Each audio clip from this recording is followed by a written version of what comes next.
This is a Rogue Media Network podcast. Coming up on the Payoff, this is like a one for me, right? There's so many for you, but this one is for me because, you know, I love sports. Mike Gibson played 6 years in the NFL. He went to Cal. He's sober 7 years, 7.5 years. He works in recovery now, and his story is amazing. This is a guy who fought his way to the top, literally, only to give it away or have it stolen, however you want to put it, by drug abuse. And ended up opioids, 5, 4, 3, 2, 1. Ended up losing everything to addiction, and now he has found it all thanks to recovery. It's a pretty cool story. Really cool dude. So Mike Gibson coming up. But first, Kevin Souza.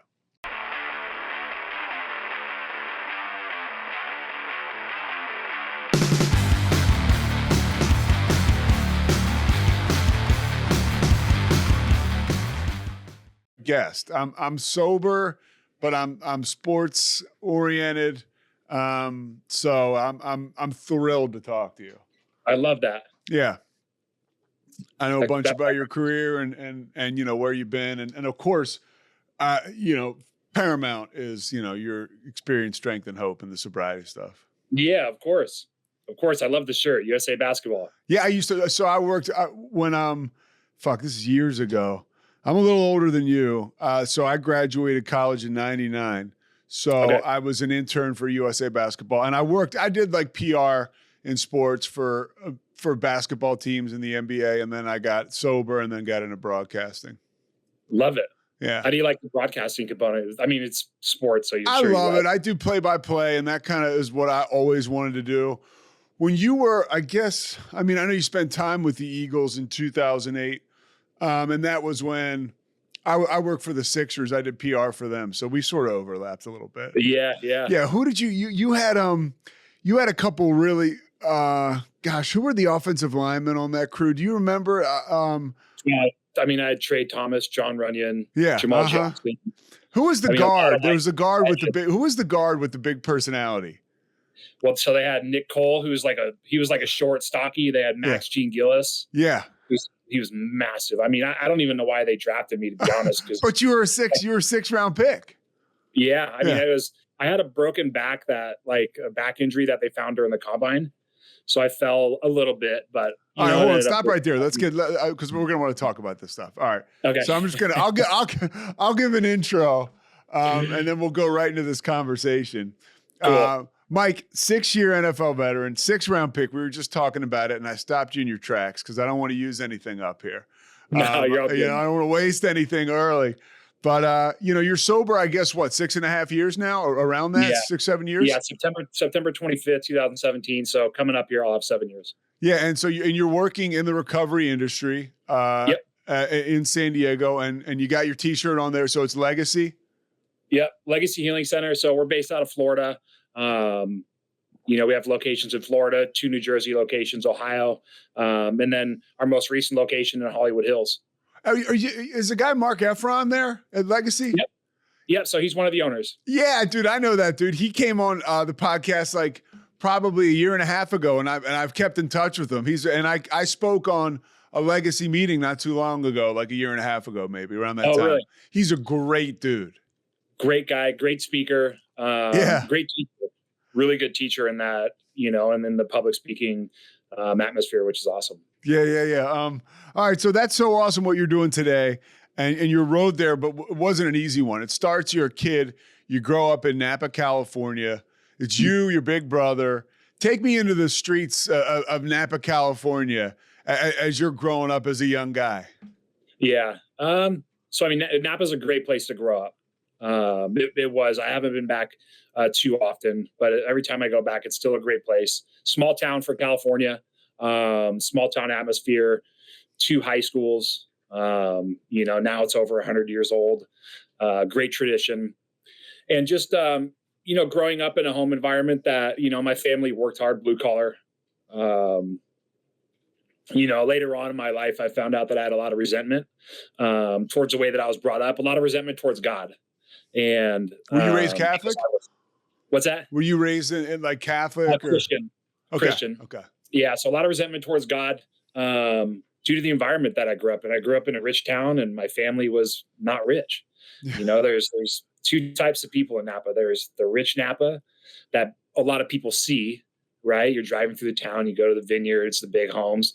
And then you have Napa, the people of Napa, which is the majority of people, who are hardworking, blue collar people, lower to middle class. Would you, it's hard to tell your story and not talk about the fact that when I guess you were 2, your mom left home and you grew up with, by all accounts, a great stepmom, but obviously there's, anybody you talk about looking back on your childhood, was that part of the resentment you had, growing up and not having a real relationship with your mom? Yeah. I mean, just growing, my grandmother was a huge, huge influence on me still to this day. And I'll bring it up later on in my recovery as well. She was feeding me when I was a young child at 2 years old, and then she was feeding me when I was 30 years old. Yeah. That's how it goes, man. Yeah. So she's been my guardian angel, my saving grace. I love her to death. But so looking back though, how did you was there some of that usage of, cause I'm sure there was, right? When you look back at your relationship and not having your mom around as a kid, was there a lot of pain connected to that? Yeah, of course. I mean, it's, growing up in, somewhat of a broken home. My father was always busy.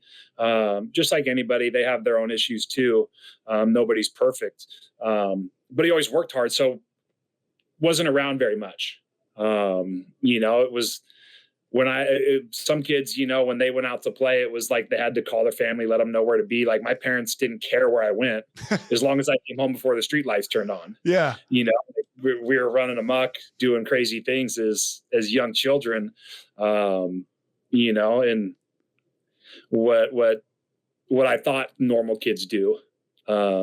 But normal kids don't run into Safeways and steal cigarettes because they used to keep the cigarettes out in front before they locked them up. Yeah. So I used to run and go steal cigarettes. My older brother would convince me to do so and stuff like that, putting alcohol by the creek, by the local elementary school by us, and sneaking out and going back to that creek. Bottle's been open for months at this point, and you go back, take a swig. That stuff's not normal, dude.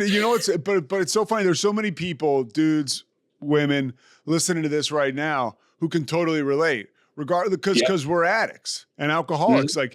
I remember I stole statute of limitations, right, Mikey? We're talking, but I remember I stole condoms from which I was not going to use. It was 6th grade, from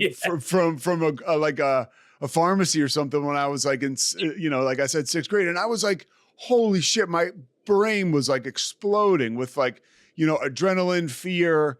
And that's the kind of stuff we do. Normal young kids really don't get, I don't want to say normal, but kids that were like me, or it sounds like you, they didn't do that kind of stuff. Right. Yeah. Yeah, exactly. I mean, I remember, smoking cinnamon sticks. Yeah. It might be into a cinnamon stick and you're smoking a cinnamon stick. It's you're 10 years old and you're doing this, something's wrong. What about your brother? How much older is he than you? He's 2 years older than I am. Okay. And so you guys ran the streets a lot together. What kind of an influence was he on you? He was actually really good. So in high school, I didn't really party. I think I went to one high school party.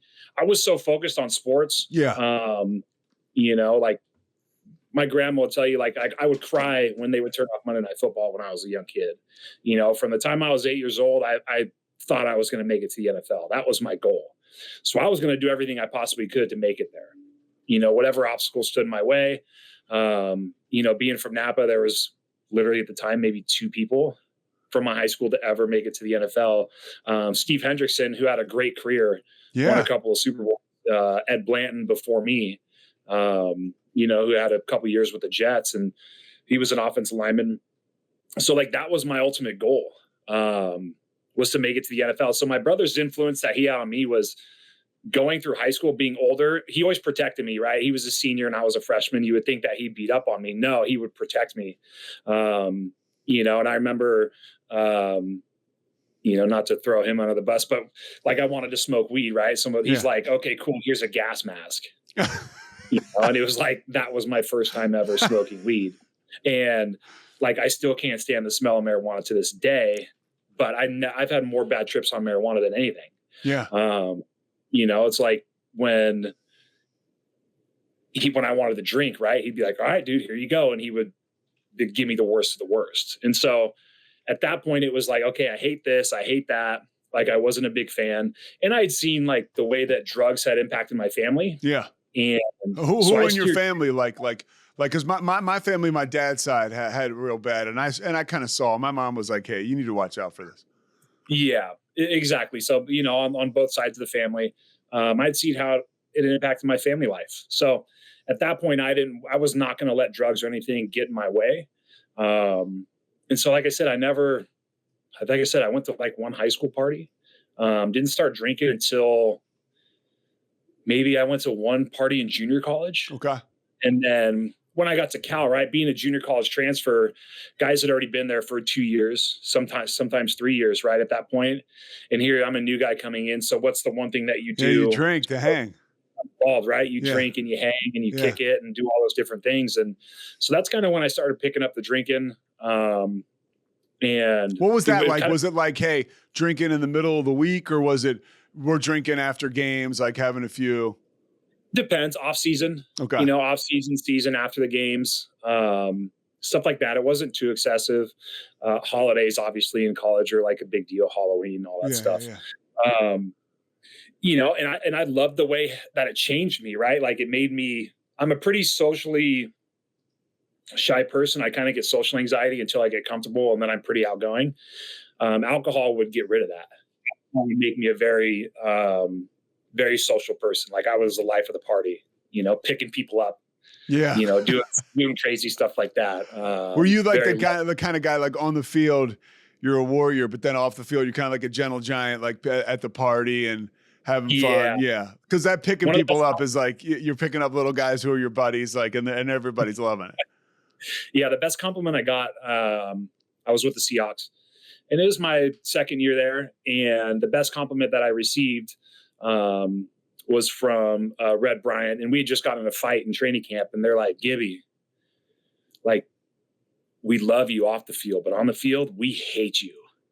And that's just how I was. I was smaller, like, that's the way. When I was 8 years old, I was playing with 10-year-olds. When I was a freshman, I was playing with the seniors, so I've always been scrappy. I've always been taught, like, play to the whistle, whatever it takes. If you're dirty, so be it. Well, and you grew up in Napa, close to Oakland. Did you ever have any exposure? I know the Raiders training camp was out there. Yeah. So the Raiders used to practice in our hometown in Napa. They stayed at the Marriott, right? They played right. Yeah. Yeah. So that was at my middle school. No way. So in between the two fields, right? So you have the field's actually at the middle school, and then they have the hotel, which is like right here, right? And then they have the fields right here, and then they have a little walkway. Yeah. And so you would stand out there and get autographs from the players, and I would stand out there every day. Rich Gannon, Tim Brown, all those guys coming through. You have to wait for those guys because they're always the last ones off the field. But I loved it. Yeah, that's pretty cool. To just the whole Raider mystique and all that shit's unbelievable. So you end up going to Cal, and I guess you went there. You played with I think you played for Jeff Tedford, right? Yeah, which was great. Yeah, I don't know if you know his story, but very similar upbringing to me. And then he's a junior college guy. I was a junior college guy, so Teddy was great. I mean, I loved him, and Coach Mahalchek, who was my offensive line coach. At the time stepped up and was like a father figure to me. I still talk to him to this day. Yeah. And so like you're at Cal, you're playing for Tedford. You guys are pretty good. Your identity, this is what I wanted to ask you. I got sidetracked. Your identity as a football player, how much were you tied to that? Looking back now, where it's like, because you kind of, I can draw a similarity to you and your dad. You're both busting your ass, right? Like working hard. That's exactly what because you kind of maybe saw it in him. So you knew to get it done. You're working your ass off to become this football player. Were you tied to that coming up? Yeah, for sure. I mean, it's in terms of like my work ethic, that's kind of that's like Napa High football in a nutshell. It was like the guys that coached me played with my dad or coached my dad. Right. So it was like, and my uncle as well. My uncle was a great athlete, state champion wrestler. And so the expectation that was there, that's what we're a bunch of slow white kids from Napa. Yeah. Right. So it's like, we have no other choice than to play hard. We're not fast. We're not the most athletic people. We got to be scrappy. And my freshman year, we weren't good. My sophomore year, we weren't good. The next 2 years, we were great. But for those 2 years, I think we won a total of 4 games in my first 2 years. But teams knew they knew who they played. They may have beat us 45-0, but at least they were somewhat beat up. That's kind of how we had to play. And it ended up paying off, for my junior and senior year, we had really good seasons. And then being junior college guy, like I always had to earn it. Yeah. Always had to earn it. And I wouldn't have had it any other way. I think people who have to earn it are a little bit more hungry as opposed to people who have been told that they're the best all the time. Yeah. And that hunger when you're a Cal, you get drafted in the 6th round. Now we were talking before this started and I freaked out because I didn't want you to tell a good story before. But one thing I want to ask you, were there any consequences at Cal with your drinking? No, I never had any issue. Like I said, I was so focused. Yeah. It was kind of during the season after the game, have a couple of drinks, but never excessive. I can remember Halloween, at the very end of the season, like a few times, getting blacked out drunk. But other than that, I can specifically remember drinking Payoff vodka out of white coffee cups because we didn't, you couldn't afford anything better and you couldn't get anything better in terms of, drinking glasses at the time. So it's definitely not like it is today with NIL. There's no doubt about that. Yeah, I was about to say, yeah, you said it. So you get to the combine. What was that like? You get done playing, your season's finished. You're going to, put your name in for the draft. What's that process like? And take us through, like, I guess some of the stresses of that. Did you lean on substance at all? Or were you like, I'm going to get drafted. I'm doing 1,000% what's good for my body? Yeah. Other than that, for the first time that I had smoked weed, like at the time I had never even tried an illicit drug. I had one shoulder surgery at that point, hated the pain meds, took it for one day, started throwing up and never took them again. The process transitioning from college to the combine, I didn't play in my bowl game this senior year, the Armed Forces Bowl. I actually had 2 concussions within a 6-day period. One against University of Washington, and then the next one against Stanford. It was one of those things where I wasn't going to sit out a game against Stanford. So I ended up playing the whole game against Washington. Don't remember. I got kicked in the head. Don't remember playing basically the whole game, and then went into Stanford week. Didn't practice all week, and then I got another concussion. And so at that point, it was like, look, if I get another one, like there's a chance that I may not even get drafted at all. Yeah. So those are kind of the red flags for me at the combine. Was I had the 2 concussions, that were recorded.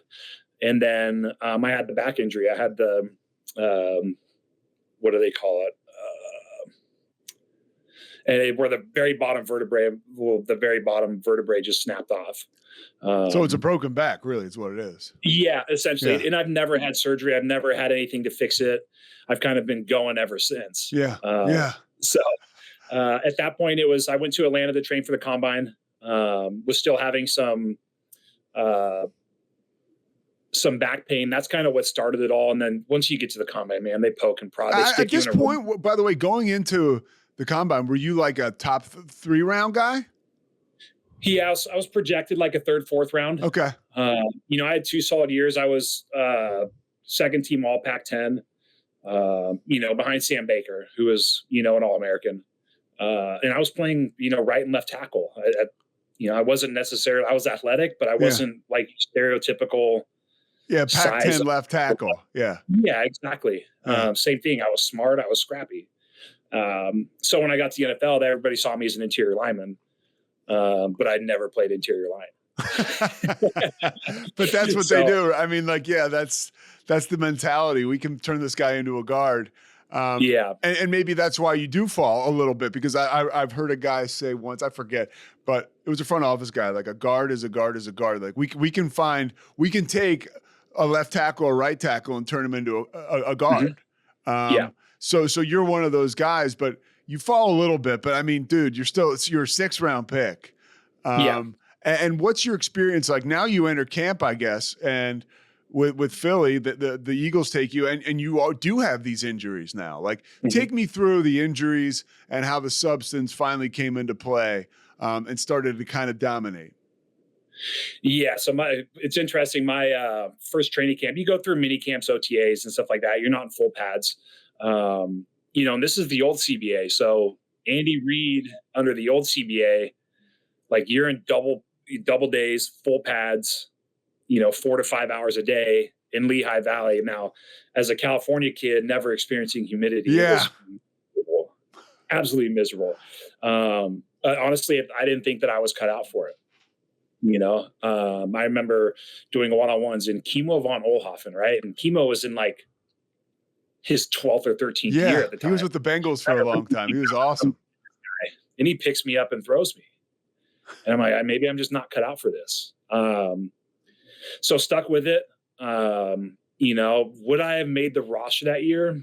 I probably would have been a practice squad guy. Luckily, I got hurt. And I say luckily because financially within your contract, you have a split, right? So instead of making practice squad money, you actually make half your contract, which isn't bad. So I had a shoulder injury, shoulder surgery. Once again, took pain medication, never had an issue. It wasn't until I got into Seattle, which was my second year in Seattle, my third year overall, and training camp again. Alex Gibbs was the offensive line coach, and who was like a legend, right? That guy was the man. And he was at Denver for a long time, right? Denver for a long time, Redskins for a while. He's like the creator of the zone scheme. Yep. So it was perfect. I fit his system perfectly. You started 3 years in Seattle? I was there for three years, but I started one full season, 2 playoff games. Okay. So I ended up on wet grass slipping and then dislocating my hip, essentially, subluxing it so that it pops out and then pops back in. And Alex had just named me the starter. And so I'm like, there's zero chance I'm getting surgery on this. And so I never had surgery. And so the team just provided medication. So, I mean, I just took what they told me. It's nothing that they did. It was my choice. The pain meds just stopped working. And so I went to my doctor back home, and then eventually started getting them from the street. I didn't start getting them from the street. So we ended up having, so I was taking them daily. Yeah. Walk me through the situation where you flunk a drug test. Yeah. I was just going to talk about that. Yeah. Tell me that's mind blowing, dude. It really takes people behind the curtain of the NFL. But the familiarity with addiction is still there. And the sort of like the entree into, I don't quite know what this is, but I need it. Yeah. So we ended up having the lockout. And so the lockout, you couldn't have any communication with the team. You couldn't have any communication with anybody in the organization. So go home during the off season. I'm still getting the stuff from my doctor and am abusing it. I mean, I was definitely taking it daily. As prescribed. Sometimes I would take less. Like I wasn't at the extent that I was probably my last 2 years. It definitely wasn't that, but I was getting to that point. And so the lockout ended. And so they're like, hey, basically you have to show up tomorrow. And so I knew I was going to be drug tested within the next few days. But I had a valid prescription from my doctor that I brought from home. I handed it to my, training staff and said, this is what I take, and they totally okay with it. They record it, yada, yada, yada. Bam, I get drug tested like 2 days later. And then I get a FedEx in the mail like 3 weeks later. And it's like, hey, you failed the drug test. You're in the NFL drug program. So I'm like. So you're in camp for 3 weeks and then you find out? Okay. Yeah. So in training camp, they just send you a FedEx, right? So you get a FedEx in the mail. It just sits in your locker. And so you read it. And so I take it to my trainers and I'm like, yo, like, what's up with this? And they have no idea. So what had happened is when you get a prescription from an outside doctor or from your team, that is supposed to be a 30-day prescription, which is what I got. I got drug tested on day 31. So, but the team hadn't written me my new prescription yet. Okay. So they had written me one for the next day after the test. Yeah. So there's literally one day that I had been tested. So I got thrown in the drug program. Now, this is the interesting part, right? So cool, whatever. I petition it, I appeal it. So I'm in the drug program for 3 to 4 months. And this is what I now understand is the phenomenon of craving, right? So for 3 to 4 months, I didn't take anything, but I thought about it every second, every day, all day, before practice, after practice, when I woke up in the morning, like I couldn't stop thinking about it. You know, at the time, you know, my ex-wife, she's in recovery as well. She's killing it. But at the time she was in her active addiction as well. So like I'm sitting next to somebody, sleeping next to somebody, I'm around somebody who's currently doing what I can't stop thinking about. So I passed every drug test. My appeal went through. And I can still remember it. I'm sitting at home, or I'm sitting in the locker room. I got the FedEx saying, hey, you're out of the drug program. And so I asked a roommate of mine, and I said, hey, like, I know we have some stuff in the house. You know, what do you got? And he's like, well, I got one of these little blue pills, which ended up being, it's an Oxycontin 30. Yeah. And I'm like, well, I've never taken that before. It seems like a lot. I go home, take it, throw up all over the place, fell in love. And from that point on, for the next, 10 years, it was off to the races from that. How are you functioning in the NFL on these drugs? For me, they gave me energy. It was weird. My last 2 years, I was taking 30s a day. I would take 10 for breakfast, 10 for lunch, 10 for dinner. Yeah. 10 in the morning. I'd take 5 at halftime, take 10 when I got home. It just wasn't. I could function on them. I finished up. See if you can relate to this. I finished up Brett Favre's book not too long ago, and when he was at the height of his opioid addiction, he had his best season because he was literally fearless. He had the energy, I guess, that you're talking about. And he just took chances, and he was on a different level. Now, of course, guy can't take a shit, and they got to take him to the hospital because of all the opioid stuff. And his home life is miserable, But I mean, hey, like, and I can only imagine what that's like. The incentive is through the roof for you. Yeah, I mean, you never know who you're getting them from. You're ordering them off the street. When I was in Arizona, I'd have them shipped to Arizona, my house in Arizona. From multiple different states, driving to a FedEx location, showing up late for a meeting, for whatever reason. Yeah. I was always, like a company guy. I was always on time, with the exception of things like that. Like I would always practice, but days that I didn't have everything I needed, I'd have my wife at the time drive to the facility, drop them off. I'd meet her in the parking lot so that she could pick them up so I wouldn't be late. Sick. Oh, I got the flu. I can't practice. And then all of a sudden I feel better. Okay, cool. Let's go practice. Yeah. That was basically my last 2 years in Arizona in a nutshell. Anybody like around you, like on the team or coaches or anybody catching on? Now you did one thing interesting about your career. So you played for 5 different head coaches in 6 years. Yeah. I mean, yeah. So that's almost, nobody really gets to know you that well. No staff particularly can hone in maybe on exactly who you are. Cause that league is so big. And there's a lot of turnover, right? Yeah. Yeah, for sure. And I think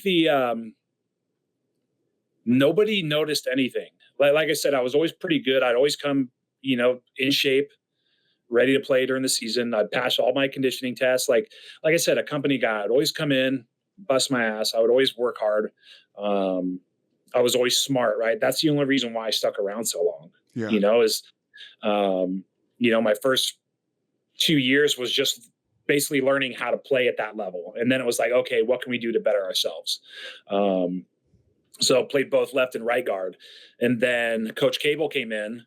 And then at that point, it was like, the man's a genius, right? The best X's and O's offensive line coach I played for. And okay, cool. What do I got to do to stay around? He's like, you should learn to play center. Cool. Right. Learn to play center. It kept me around for an extra 2 years. Wow. And probably if I wanted to keep on playing after that, it probably would have kept me around longer. Well, yeah, dude, you kind of walked away in a sense. Like what? So what's going now? Was that like insanity and ego, or was that just it was time to go? Because I had Thomas Henderson on this podcast. Now this is different because he talks about. I mean, he was really wrapped up in cocaine, and after a game against the Redskins where, he was benched for doing something. He walks into Tom Landry's office just off the walls on coke, and it's just like kind of, hey, here's how it's going to be. You're going to do this. You're going to do that. And he got cut like shortly after that, if not immediately, if not the next day. Was your mind like just kind of kidnapped by these drugs, or was there a real situation there looking back? No, I think my issue was this, is at that point I'd played in over 100 games. Yeah. And I'd been busting my butt. Now, what a lot of people don't know is, and I have to explain to people quite often, is like, if you're not on the active roster week one as a vested veteran, like your salary's not guaranteed. Right. And I only had that basically 2 years of my career. Yeah. But you were on the final roster for the other, like 3 or 4 more. Right. Exactly. So you're fighting every day for your life. Yeah, if you're not on that active roster, they can cut you and bring you back. And there was one year in Arizona where it was my first year in Arizona, where like 3 weeks in a row, they'd cut me on Friday, right? I'd stay at home during the game, and then they would sign me back to the active roster Monday, and they would do it week after week after week, right? And it's like, you don't really know if you're going to be there or if somebody's going to pick you up off waivers. Like, you don't know what's going on. Wow. Right?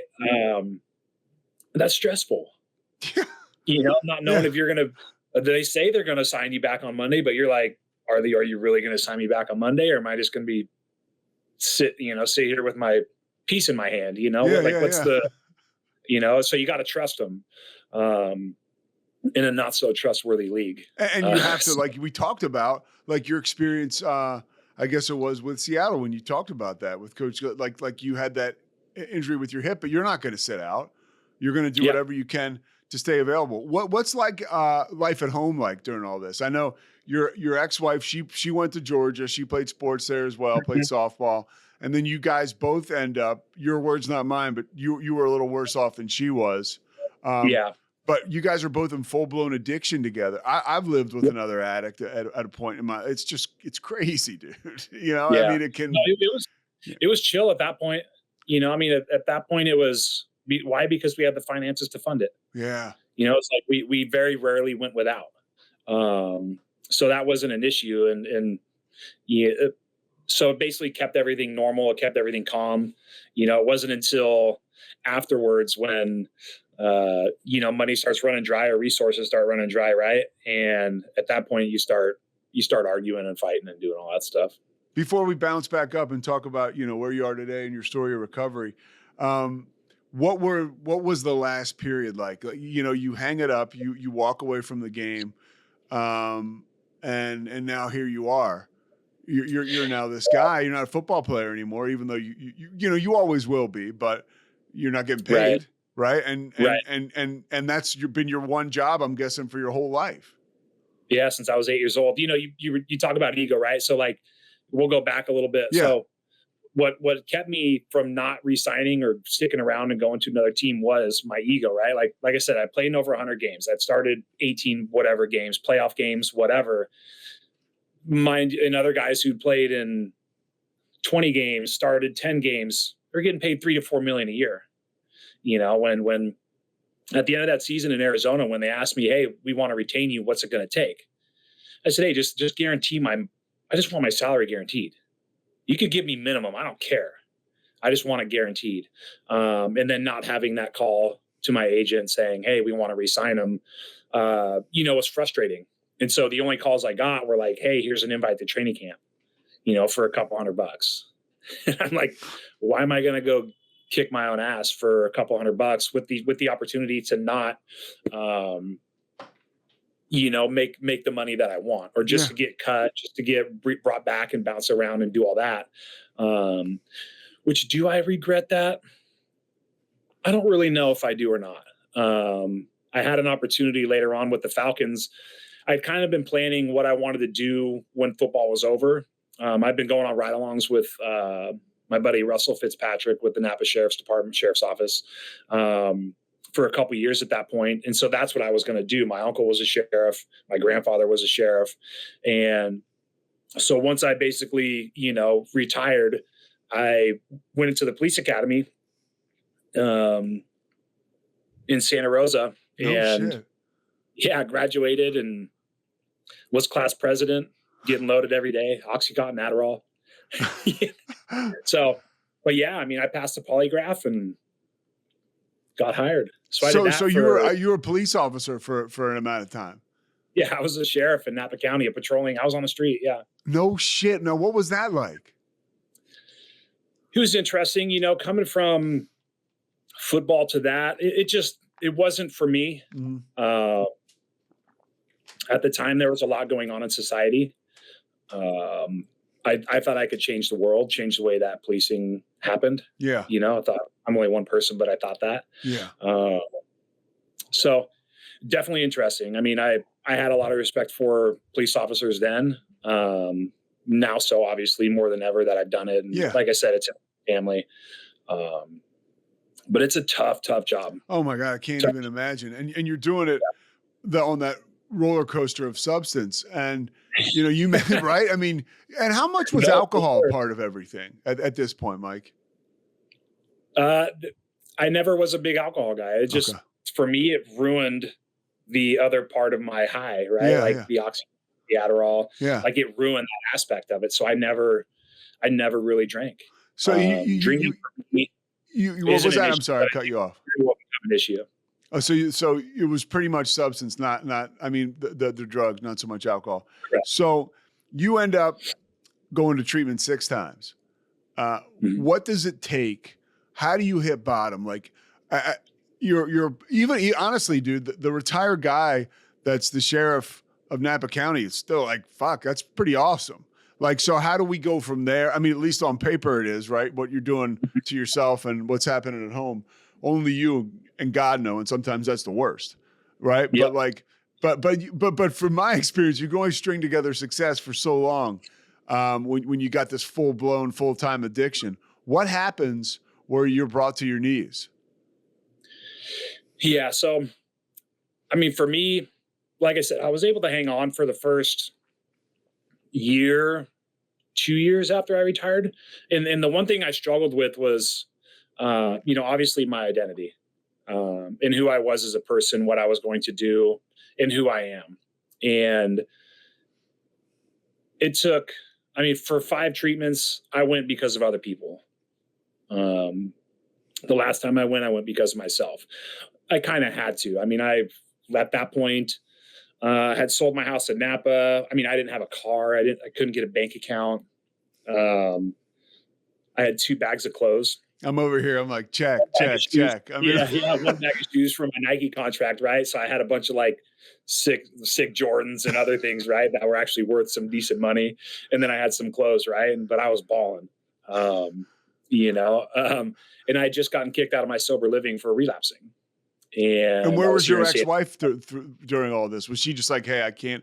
Was she trying to clean her own thing up? We're not trying to go into her whole thing, but what does this do to your relationship? Yeah. So at the time we were actually going through a divorce as well. And then she went to treatment, and then I ended up going to treatment for the last time. And for me, I went to an all men's faith-based program here in San Diego. It's not open anymore. It's called Genesis Recovery. It was on 160 acres, generators and well water, 6 people to a room. I was on a top bunk, a twin mattress. Previous to that, I'd been to, these big giant $20 million homes where they, private chefs, the whole nine. And so this last place, like, you had to do chores. I didn't have my cell phone, right? No cell phones. You had one TV, but there was no cable. So you could watch movies.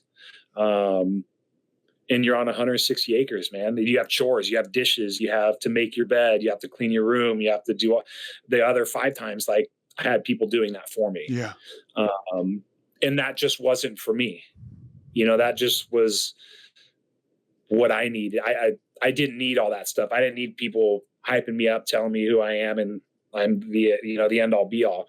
I needed, there was a cook there who was like 21 years old who'd gone through the program, and I'll never forget it. He goes, I'm sitting there sweeping the floor, and he's like, damn, dude, from having maids to cleaning my house.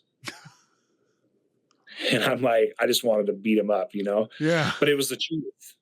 It was like, they didn't care who I was. They didn't care what I had previously done. They just cared about me and who I was as a person. Because in reality, that's all I was at the time. Like, I had no money. I couldn't get homeless. Technically, I didn't have my name on a lease. I didn't own a home, right? Carless. I didn't have any vehicle. Like I said, couldn't get a bank account. So I spent 4 months up there, and my sponsor worked up there. Steve A is my sponsor. He's still my sponsor to this day. The total opposite of me, right? And Steve spent multiple years in prison, tattoos on his neck. I'm like, there's no way I'm having this guy sponsor me. And he saved my life, right? He held me accountable. So I did the 12 steps of Narcotics Anonymous in that program. I showed up every day. My counselor at the time, he's like, look, man, he's like, if you treat Narcotics Anonymous like you did your football career, you're going to be a professional at that too. And that just really resonated with me. So I set up a schedule every morning, get up at 6, right? Do my step work for an hour, go to the gym. After the gym, come back, eat breakfast, start groups.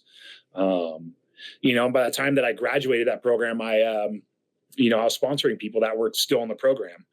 And then they asked me to work there, which if you'd have told me that I'd be working in treatment for, I think it was like $12.50 an hour at the time, like I'd have told you were crazy. Yeah. And then I lived in a double wide trailer. They had a trailer up there that I paid $100 a month. Right? But see what you're telling me, dude, it's the beauty. Cause I was like a long-term recovery guy too. I went to a treatment center, and then I went to a halfway house for like 5 months where, I worked at KFC, did all the shit that you're talking about, all the chores. And then I lived with another sober dude for like another year. And it was just like, dude, that was what I needed. Like, and I'm not like preaching to anybody, but like, that's where I found sobriety. Like literally willing to go to any lengths. Like what the fuck does it matter if I live like in the neighborhood I want to live in around the people I live in, if I'm going to die, there's no, it's about time to start following suggestions and do like, I'm sure somebody told you, hey, you should probably stick around here. You should probably, and you fucking finally started following directions. Yeah, exactly. I always say like your ego isn't your amigo. Right. And for me, my pride, my ego, terminally unique, right? You've probably heard that term, right? Like I thought I was terminally unique. Nobody had gone through what I'd gone through, and nobody could relate to me, right? When in reality, it's me. I was looking at the differences, not the similarities that I had with people. Yeah. And it wasn't until that changed, right, that things started to get better. I'm a big mental health, right? I'm a huge advocate that, the alcohol and the drugs are just a symptom of ourselves. Right. So like we're struggling with mental health. We're struggling with depression. Mine was a lack of identity, right? Anxiety, lack of identity, depression. Right. And so until I was able to fix those 3 things, the alcohol and the drugs were always going to be there. So once you take the drugs apart, take the drugs away, right? And then once you start working on yourself, once you start loving yourself, you understand who you are as a person, what your character defects are, and recognizing those or having somebody else point them out for you, which my sponsor does often. Yeah. Right? So I heard a guy once say, hey, if you ask me to sponsor you, you've just given me the right to take your inventory. Yep. Yeah. Oh yeah. So once I was able to fix those things, and, there's still a constant work in progress. Like I'm working on it every day. Recovery is a full-time job. And I think a lot of people don't understand that and aren't willing to go through the fire for that. But the gifts of it are amazing. You know, I never thought within a 7-year span that I would be able to gain the things and more, right? Like I never thought I'd own another home after what I did. I never thought I would be able to drive a nice car. You know, like those, sure, I may not have 3 or 4 cars or, you know, a multi-million-dollar home or whatever. But that's the shit we tell ourselves. Like, I'm never going to be able to do that. It's never going to. Exactly. Yeah. And it's just like, it happens very slowly, right? I mean, it's not overnight. How did you find, because I'm talking to you now, you're living life like a loose shirt, like you're just very easygoing. How did you find yourself and realize that was like really an awesome version of you, and that was perfect? Yeah, I mean that's a good question. How did I find myself? Well, I kind of had to like reinvent myself, right? Like I'd always been Mike the football player, you know, but understanding that that's not who I am. It's it's what I did, and it's a fraction of who I am, but it's not who I am as a person. Like what is my legacy? What is my destiny? Right? So like, I'm here to help people. You know, that's what I'm put on this planet to do. You know, football was just a thing. So for me, in understanding humility, you know, like I said, I went from owning a home to living in a double wide trailer on a dirt farm, and I did that for a year. I was on food stamps. You know, I drove a car that I drove back in high school, and being able to like reestablish those things and going through the steps, you know, you hear in the rooms, you know, the fear of financial insecurity will disappear and all these different things. And I don't know if that'll ever disappear. Like that's always going to be there. You know, but being able to gain the gifts of recovery that I've been able to give back. And like I said, and then some, the most important thing there is relationships. Yeah.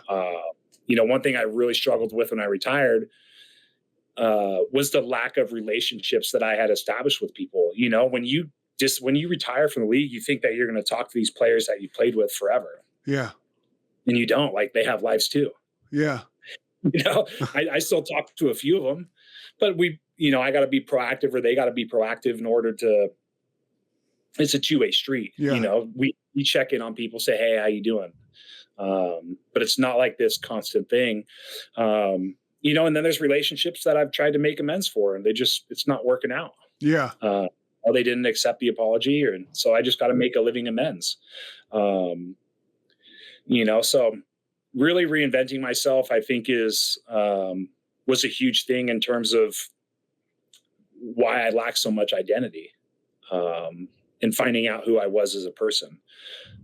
So, and it's still 38 years old and I'm still finding out. Dude, but you told me about the, like the fear of financial insecurity, will leave us. Like, I can relate in a sense where it's daily, right? Like it's a daily reprieve. Like I got to practice this stuff daily. So every 24 hours I have that, I lose that fear of financial insecurity. You know what I mean? But then tomorrow I got to do the same stuff I did yesterday because it worked. Yeah. You know, like I'm never going to like, and it's beautifully frustrating, right? But I'm never graduating from this thing. Like I'm always like the day that I think I've got it, the next day is usually when I'm about to get my ego checked, you know, or later on that day, you know? Yeah. Real quick. I've heard you talk too about the NFL and they're, you know, every big ass corporation is still kind of in the dark on this stuff. So it's not an indictment on the NFL, at least from where I'm sitting, but like, have you made any progress connecting with the NFL Players Association or with the NFL so people are, you know, more aware that there's resources out there. There's dudes like you. Like I would imagine some of the guys that you talk to from the NFL, I'm sure at some point, dude, you're going to have, you know, several guys, just that's how life works in any profession, reach out that are needing help. That's what's happened for me. Yeah. You know? Yeah, no, I mean, I definitely have had that. Individuals coming in, and sometimes it happens organically. Sometimes, you know, they call in or sometimes it's somebody else at another treatment center that, you know, my friends call me that I work with and they're like, hey, like we have a guy, we want you to come talk to him. You know, he'll be able to relate to you. You can relate to him. He thinks that he's different than everybody else, and he needs somebody to talk to. All right, cool. When do you want me there? You know, get in the truck and drive over there. You know, in terms of the NFL's tough, the NFLPA is tough, man. It's like the Pentagon. You know, and they only have one treatment center on their website. I've made multiple attempts to try to do speaking engagements, you know, to become a resource for them, just to no avail. Yeah. You know, I don't know why. Well, you're not the only guy I've heard say that. Yeah, I'm sure. Right? Yeah. So I can't get inside that. I have no idea how that works with them, but it's interesting. I mean, for sure. And the fact of the matter is, like, guys like you out there carrying the message, that is a lighthouse, regardless of whether you're inside the room today or whether hopefully guys like you and, you know, the dude Randy Grimes or Hollywood Henderson or Tony Mandrich or Ryan Leaf, you know, those are all dudes that have, you know, they walk the walk like you today. And they make recovery look fun and make it look great. All right. So you got divorced. So that's gotta be tough, but it's the kind of shit that we do in life that's difficult, you know? Yeah. Like, how are you doing? Like, share as much or as little as you want about that. Like, how you're able to walk through life. Cause I know you mentioned it, dude, the way it seems like you're in a very healthy spot. Cause you said my ex-wife, she's crushing it in recovery, but you know, you just, I guess, had to go your separate ways. Yeah, for sure. I mean, we were together for 16 years. Yeah. You know, we've been together since we were 15 years old. And great woman. We just grew apart. Yeah. And, you know, we got back together after going to treatment. We lived separately for a year, moved back in with each other, and it was perfect for us at the time. But it's been difficult, you know, for me, really having to reset, you know, getting stuck with myself for the first few months. You know, it was brutal going from my house with, you know, 2 dogs, 2 cats to a 500 square foot studio. Yeah. You know, and sitting there by myself, you know, it was really lonely. But the beauty in that was the rooms. Yes. You know, I was able to I was hitting up usually 1 to 2 meetings a day. Yeah, dude, that's what I did when I got sober and I was out of the refined recovery system, right? Whether it was an extended care or rehab before that. And I was like, look, man, I was on fire. I would just go to 2 meetings a day. If there was time, there were times when I went to 3.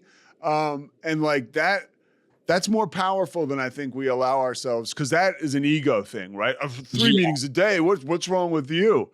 It's like, no, dude, sure. What I got, I want to keep going. And so like that fire, I could use some of that stuff today. Yeah. And at the time, like, I wasn't the poster child for recovery, right? Like, I would go do H&Is, and I was going to, you know, maybe 1 meeting a week at that point. But the rooms are always going to be there. They're always going to be there with open arms and accepting me, going to new meetings, meeting new people. And, you know, it was great. It was, if I was sitting at home and I was bored, there was nothing to do. It was like, all right, man, let's go to a meeting. And not because I wanted to drink or drug. Like, those weren't the issues. It's because I was literally by myself. Yeah. You know, and it's humbling, you know, it's humbling at that point, you know, struggling with my mental health. I went back to seeing a psychiatrist, you know, got back on medication. But welcome to the human race. I mean, like, I'm just saying, like, and that's where we got to, and I know you're on this team, but like, we got to smash that stigma. Like, and I know it's probably harder for a high profile, you know, ex-NFL football player, because it just is, I would imagine, to admit, like, okay, I admitted I'm an addict. Now I admit that I need mental health. Now I admit that but it's like, that's how you get well. Those are the strongest people out there that take those steps. Yeah. I mean, I always tell people, like, closed mouths don't get fed. Yeah. You know, so, but like, it's understanding that, like, hey, like, my ego's getting in the way.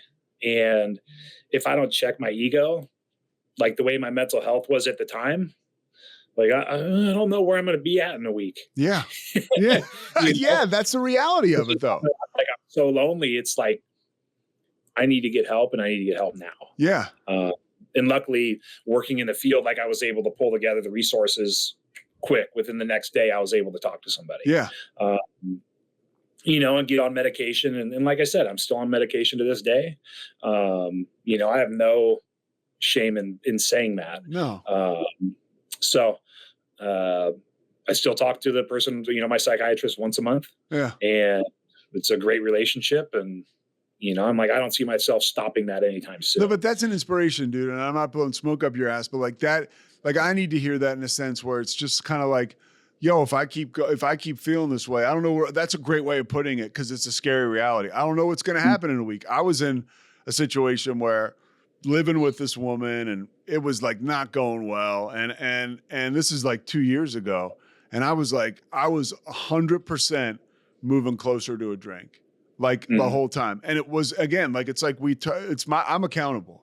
I put myself there, whatever, but I know the way out too, and it's talking to other dudes in recovery, and it's talking to whether it's a psychologist or a therapist, getting on meds, whatever it is for people to follow direction, right, to that freedom. But it's hard. Simple, not easy, dude. That phone gets so heavy though. Well, dude, I'm taking the words out of your mouth. I heard you say it's better alternative, that 1,000-pound phone as opposed to the 1,000-pound phone calling a dealer or somebody. Yep. Yeah. That phone gets heavy though, quick. I know that. All right. So let me let you out of here with this.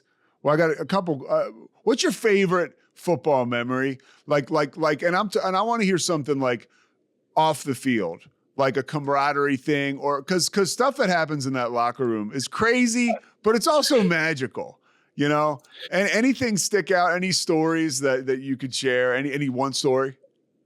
Yeah. I mean, there's like, that's the one thing that I miss, right? Is like the off seasons, mini camp, when you're there for mini camps and OTAs, right? Because it's, you do a little bit of football, but you have a lot of fun. I have a Costa Rica trip. That was a blast. It was an amazing trip. Won't go into detail too much on that one, but we'll go back to Halloween party at Cal. We're doing keg stand. That's the night that we're drinking the pop-off out of their white coffee cups. So you can't tell how much you're pouring in there. And we're doing keg stands, in a bed. God, I don't even know whose room it was. We were in a bedroom doing keg stands. Couple offensive linemen, and in walks this cop, a female cop. And it was like, oh, look at that costume. It's a beautiful girl. And we're like, look at that costume. Like, take it off. We're talking. She's like, no, this is real. And we're like, no, it's not. Come on. And so they end up telling like the girls that were there, like, hey, like, you need to calm them down. They're being loud. And so it's boom, they disappear, right? 5 minutes later, knock on the bedroom door again. It's the same female cop, right? And it was like, we had never seen her before. And it was like, who brought the girl with the costume? And she ended up being a real cop. And she was really cool. But that was a fun one. Just getting together with the guys,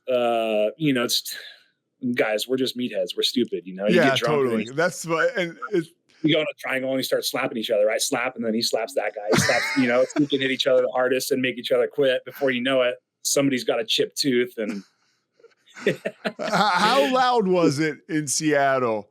You were on the field for Marshawn Lynch's run against the Saints. Like, what the hell was that like, dude? Yeah. So the 37 pop, right? So like, it's a nickel power play. I was in on that play. So I pulled around and people are like, oh, is that you running down the field? I'm like, no, that's Tyler Plumbus, right? Like, where are you at? I'm like, I'm back there on the ground. But yeah, I mean, it's such a memorable, I went to college with Marshawn. A lot of the guys on that team, I think we had 6 Cal guys on that team. So being able to do that play in particular was probably single-handedly like obviously the most memorable moment that I have playing that, and playing at Lambeau. That was my first game where I actually like suited up and played, was at Lambeau. But that Beastquake run, pretty incredible, and couldn't happen to a better person. How awesome is Marshawn Lynch? He just seems like the greatest. The funny thing is, like, that's how he's been ever since I met him. Like, that's how he is on and off the field. He's funny. He's charismatic. He's not going to change who he is for somebody else. Very smart. People think because of where he's from and how he talks that he's not very smart. No, he's a very smart person. And he's got great people surrounding him. But yeah, that play was nuts. I don't even remember how loud it was. Because you're kind of just going through it and you don't really know what's going on. And like I said, I hit him. I ended up number 22. I ended up hitting him, and Marshawn ended up throwing him. So I tell people all the time that I was the fluffer for that guy. So I was just a fluffer. 22, I think that was the dude. He had a bunch of picks the year before. He was a really good DB. I forget his name. Maybe it's Thomas or something. Yeah. He was awesome. Yeah. So Marshawn ended up tossing him. So I just go, I was just a fluffer for him, And so just kind of see it and being on the ground and looking up and like, oh my God. Yeah. Like this is really happening. With the year that we had, the funny thing is going into that game in New Orleans, we played them like 3 weeks earlier in New Orleans and they beat us, but we were so confident in who we were as a team at home. We knew we were going to beat them when they came to us. There was no doubt about that. Not in that fashion. Yeah. And so going to Chicago the next week, they weren't like an overly strong team. And I think injuries that game just ended up getting the best of us.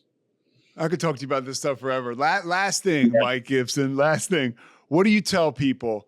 Because you get to tell. I'm not even asking you to pontificate here. You deal with guys in early recovery all the time now. I mean, you are on the front lines. You'll go pick people up, whatever. What do you tell them when they say, hey, this is a hopeless effort of mine. This is a fool's errand. I'm never going to get this. Yeah, I mean, there's a few things, right? Like, well, have you ever tried it? Well, give it a chance. I tell me doing the steps was out of spite, right? So like I tried everything. So it's like, I'm going to do the steps of Narcotics Anonymous because I don't think they work. And I'm going to prove people wrong. I'm going to prove that they don't work. And then I'm just going to go out and I'm going to die a drug addict. Like that was my mentality at the time.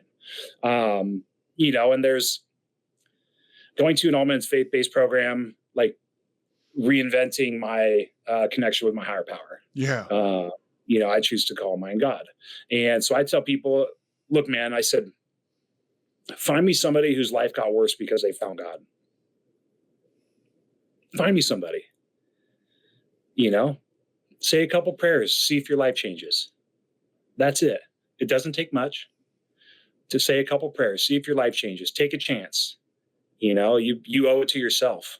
A lot of people, myself included, going into treatment, right? I thought it was selfish that I was going into treatment, right? Well, it's the perfect time to be selfish. Yeah. The reality of it is like your family's going to be happy knowing that you're someplace safe. When you're in treatment or you're in jail, like they know where you're at, they're happy. When you're on the street, they're scared, they're nervous. So like, get your ass into treatment. I'm pretty blunt and pretty, frank about it. And because that's how it was done to me. Yeah. That's how I am as a sponsor. People don't like it. I get fired as a sponsor all the time. I do. Well, because I'm blunt. Like I said, I'm frank. Mine was 90 phone calls, 90 days. You miss a phone call, that 90 days restarts. It's just how it is. So it's about discipline. We owe it to ourselves, take a chance. Because you never know what it's going to look like. I know plenty of people who literally had nothing and now they have families, they have homes. We're resourceful people. We're smart people. That's what the outside world doesn't understand, I don't think. They just think that we're hopeless drug addicts, but inside there's a very smart person, resourceful people, who can really make a change, a bigger impact as well than I think what we call normies. So. Oh, well, and that's what you're doing now, dude. Yeah, trying. Well, look, I appreciate it, man. I really do. Thank you for your time. I'll shoot you a link when this comes up, but I can't thank you enough it's one of those deals where I know I feel a lot better now than I did before I started talking with you. So yeah, it's working, brother. Yeah. Hell yeah, man. I appreciate you. You got it, man. I'll be in touch. All righty. I'll talk to you soon. Thanks, Mike. Appreciate it, dude. Thanks so much for listening to the Payoff with Pete. Once again, I'm Pete Souza. And of course, we are part of the Rogue Media Network. All kinds of good podcasts you can find at roguemedianetwork.com. And of course, you can find this podcast and all those other ones wherever you get your podcasts, iTunes, Spotify, other spots like that.